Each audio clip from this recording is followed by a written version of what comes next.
I think most tools take a cycle of adoption that is a lot longer than a few years. We spent a bunch of time recently with really large private equity firms that are figuring out how to transform the companies they own.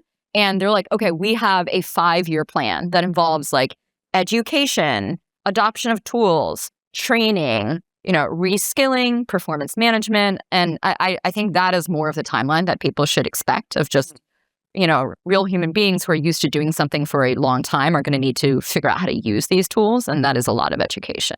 So this idea here of a 5-year timeline, I mean, I thought it was a good point that Sarah made. It's also a long time to, sort of wait for a return on your investment in some cases. What were your big key takeaways from that discussion? And then we'll get into later parts of the conference in a second.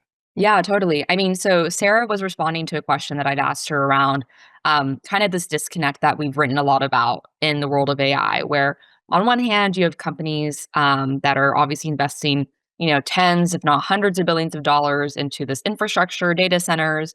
And then we have people like Sam Altman who are saying, um, AI will soon be able to cure cancer and fix our education system.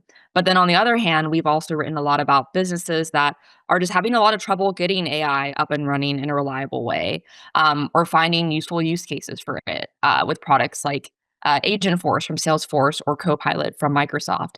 And so I think Sarah's point here is that these things are never as easy as what people think. And the timeline that we should expect to kind of see some of these products start working in a reliable way is more on more in the scope of, 5+ years versus a couple months.